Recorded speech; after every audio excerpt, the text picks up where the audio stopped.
बिस्मिल्लाहिर्रहमानिर्रहीम। अस्सलाम वालेकुम जी। आज मैं कुल्फ़े की रेसिपी के साथ हाज़िर हूँ। आज मैं बनाऊँगी कुल्फ़ा।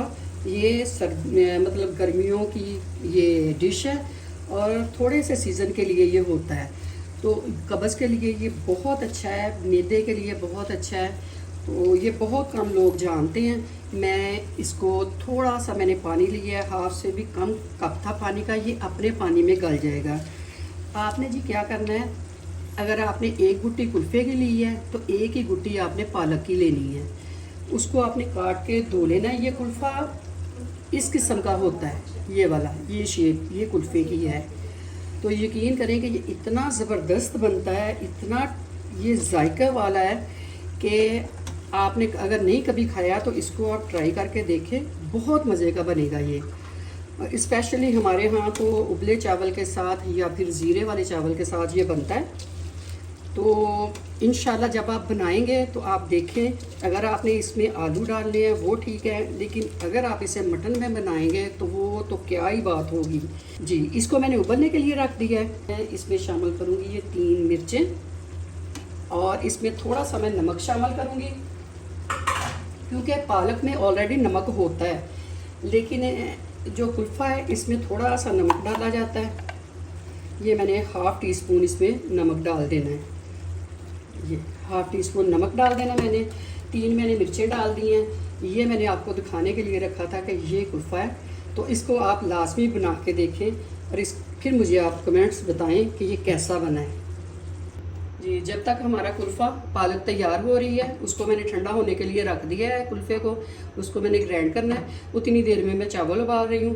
पानी में मैंने 2 मिर्चें डाली हैं, थोड़ा सा मैं ज़ीरा डालूँगी और इसमें मैं नमक डालूँगी।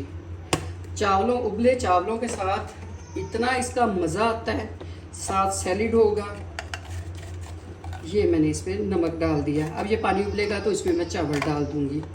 इतनी देर में मैं आपको दिखा दूं कि ये जो कुल्फ़ा है मेरा, ये ठंडा हो गया है। इसको मैं अब ग्राइंड करने लगी हूँ जी। मैंने इसको हल्का सा ग्राइंड किया है, ज़्यादा ग्राइंड नहीं करना। तो इसे हमने चावलों पे डालने के लिए बनाना है। अच्छा जी, ये मैंने जो सारा आपको बता दिया है, असल यही चीज़ थी। तो बाकी जो मटन मैंने लिया था उसे मैंने वैसे ही, मतलब जिस तरह प्याज टमाटर लहसुन डाल के, तो ये मटन को मैंने बना लिया था। ये मैंने इस तरह की बोटी इसमें रखी है कि जैसे चावलों पे डालने के लिए होती है, छोटी छोटी सी। ये अब मैंने इसमें ये ऐड कर देना और इसकी बुनाई करूँगी। थोड़ा थोड़ा साथ पानी डालती जाऊँगी और इसको भूनूँगी थोड़ा सा। इंशाल्लाह आप इसे खा के देखेंगे। तो मैंने पहले भी बताया था कि ये मैदे के लिए और कब्ज़ के लिए बहुत अच्छा है, और ये मार्केट में बहुत थोड़े से पीरियड के लिए होता है। पालक तो तकरीबन सारा साल ही मिल जाती है। कुछ लोग तो इसे थोड़ा बहुत साग में भी इस्तेमाल करते हैं, बाथू के साथ। बस इसको अब मैंने भून लेना है। नमक मिर्च आपने जो भी आपने बनाना है, क्योंकि ये बेस है, जैसे गोश्त हो गया, कीमा हो गया, ये चीज़ें आपने मतलब बनानी है। तो वो इसकी बेस का तो आपको पता ही है कि आपने किस तरह इसे भूनना है गोश्त को। इसमें प्याज टमाटर लहसुन हरी मिर्च ये चीज़ें मसाले जाएंगे, नमक मिर्च वो जाएगी, तो तभी ये इसकी जो स्मेल है गोश्त की ख़त्म होगी। तो असल मेरा जो मकसद था वो ये था कि मैं आपको कुल्फ़े की बताऊं कि ये मतलब पालक तो बनती है, ये कैसे बनता है। ये एक तरफ मैं इसकी बुनाई कर रही हूँ। ये तकरीबन मुझे 10 मिनट हो गए हैं। 5-7 मिनट इसको और मैं भूनूँगी। इसका जो घी है वो ऊपर आ जाएगा। तो दूसरी तरफ ये मैं जो है ना चावल उबाल रही हूँ। अभी इसमें मैं चावल डालने लगी हूँ। पानी उबल गया है जी। ये हमारा सालन तैयार हो गया। अब मैं इसमें थोड़ा सा, इसने घी छोड़ दिया है, अब इसमें मैं थोड़ा सा मक्खन डालूंगी।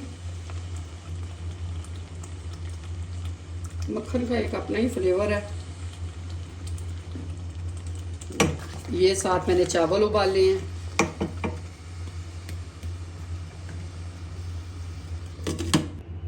ये मैंने चावल उबाल लिए हैं।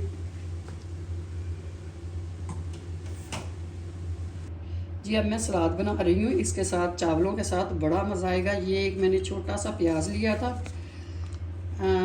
और ये मैंने हाफ लिया है खीरा और छोटा सा मैंने टमाटर लिया है। ये सलाद का तो हर चीज़ के साथ एक अपना ही मज़ा है। इसमें ये मैं थोड़ी सी चिली सॉस डालूँगी और थोड़ा सा इसमें जाएगा नमक। ये थोड़ा सा इसमें मैं एक तकरीबन चुटकी डालूँगी नमक। इसको हम मिक्स कर देंगे। कुछ तो इसको सिरके में भी डिप कर लेते हैं प्याज को, तो मैंने इसे किया है चिली सॉस में। मेरा सलाद तैयार है, बाकी मैं डिश आउट करती हूँ, सारा आपको दिखाती हूँ।